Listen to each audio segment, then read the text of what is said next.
Je vais vous mettre des petits clips de ce qui s'est passé après le remontage de culasse. Mais globalement, dès que le ralenti retombait, j'entendais des petits ratés réguliers.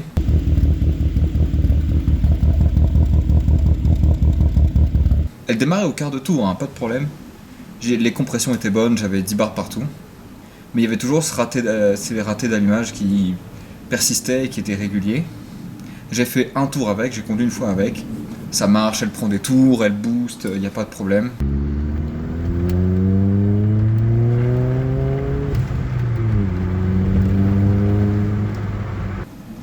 Mais au lâcher de pied, ça pétarade.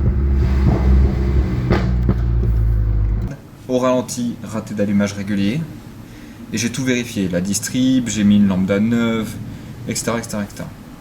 Le point le plus douteux, ce serait la chaîne de distrib, parce que le tendeur était à 15 mm, je crois, et c'était pas... On arrive à la limite. Les experts diront que la limite est dépassée, même, peut-être, mais on arrive à la limite, franchement. Donc, je me suis fait offrir un pont, c'est pour ça que la voiture est en hauteur, et j'ai envie de déposer, tout déposer.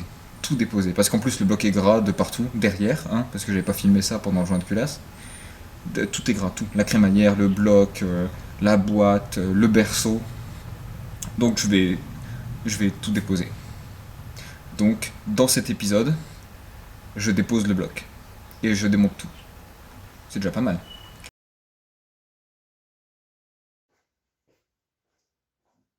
Observez donc mon ingénieux système de palette à roulettes sur laquelle je suis venu déposer mon berceau moteur accompagné de tout ce qu'il supporte, moteur, boîte, radiateur, toute la clique.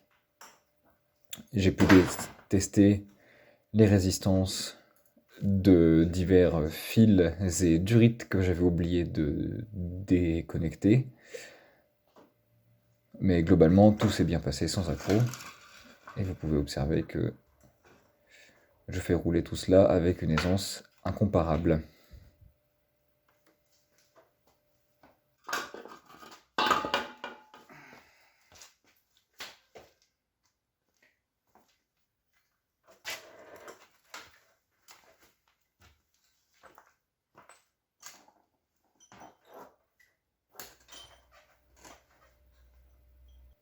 Je vous donne quelques secondes pour admirer l'état de préservation phénoménal dans lequel se situe ce moteur, donc de l'huile partout, hein, globalement.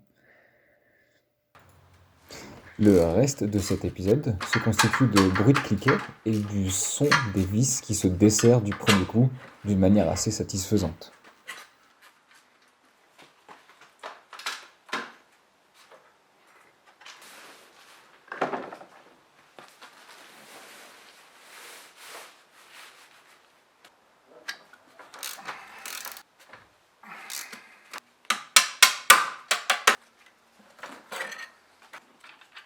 Pour retirer la courroie d'accessoires, obligé de retirer le galet du tendeur. Vous remarquerez le pas inversé de la vis.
Je me dis que si j'avais dû retirer la crémaillère avec le moteur en place, j'aurais eu un peu plus de mal. Ici, le radiateur d'huile. J'aime bien sa position à la verticale, comme ça, bien protégé dans l'enceinte du compartiment moteur, et pas en partie basse comme sur d'autres modèles où il prend cher et se dommage assez vite avec le temps.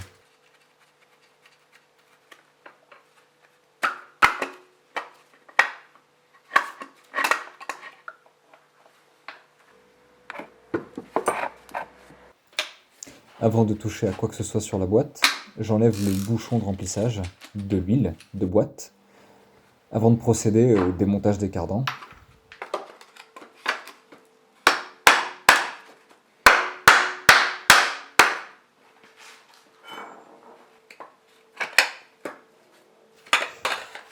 Vous remarquerez ici que l'axe du cardan n'est pas un axe plein, mais plutôt un cube.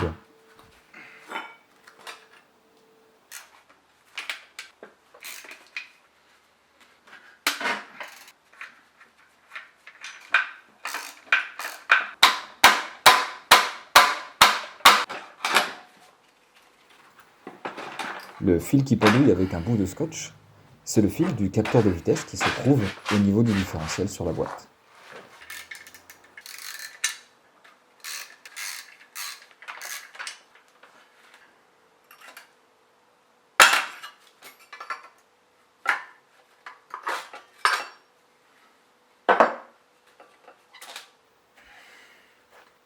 Rien à dire au sujet de l'embrayage, il a l'air d'origine, il arrivait sur la fin, il n'était pas encore complètement mort.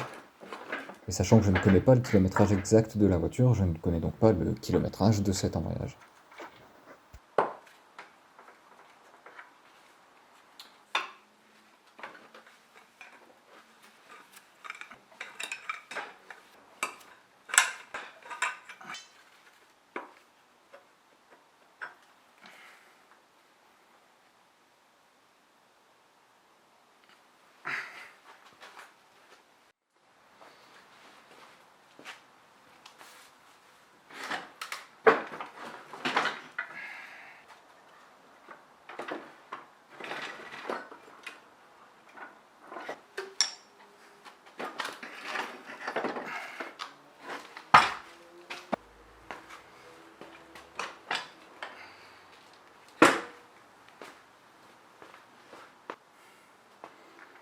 Voilà la bête.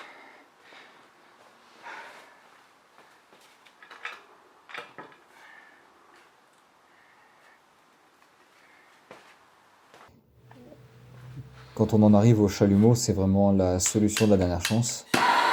Les torx ont foiré. J'ai donc taillé à la Dremel une fente pour pouvoir mettre un énorme embout de vis plat qui a cassé. Mais j'ai quand même réussi à avoir cette dernière vis qui me permet de retirer le carter d'huile et d'accéder enfin à l'intérieur du moteur.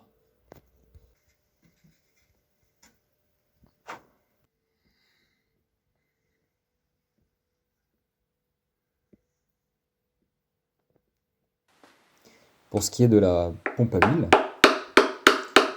j'ai procédé avec délicatesse pour retirer ce gros circlip parce que je n'avais pas encore acheté la pince.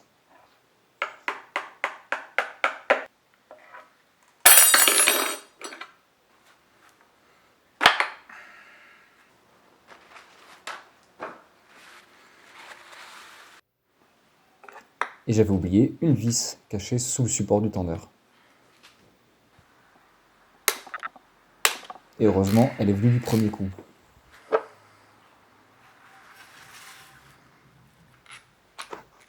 Et ici, on retrouve la chaîne de distribution et la chaîne des arbres d'équilibrage.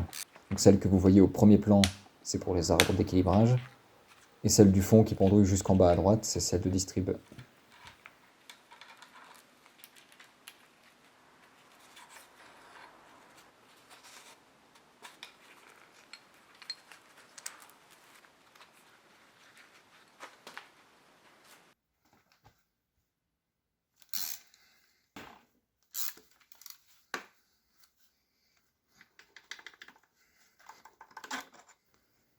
Premier chapeau de bielle.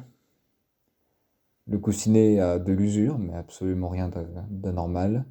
Le vilebrequin n'a pas de traces. Regardons le reste.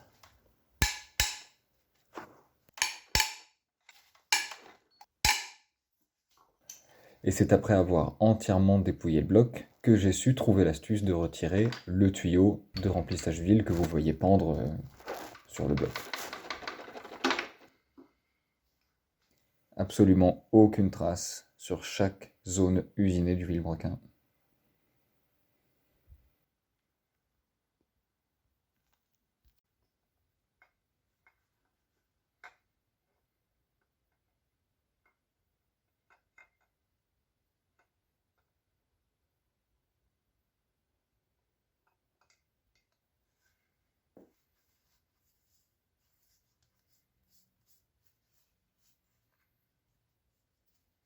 Et ici, comme pour le tuyau de remplissage d'huile, j'ai encore le support de filtre à huile et le filtre à huile rattaché au bloc avec les deux durites qui l'emmènent au radiateur d'huile parce que les vis Torx étaient extrêmement collées sur le support et j'ai pris le temps de le faire plus tard après avoir tout dépouillé.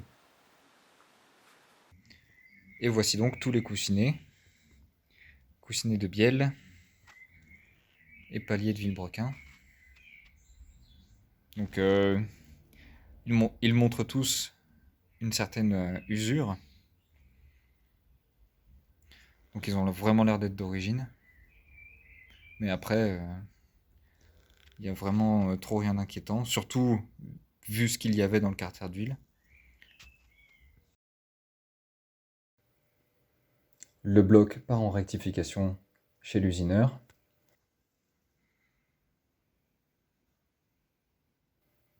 Et je me suis procuré un support moteur qui rendra le remontage beaucoup plus facile.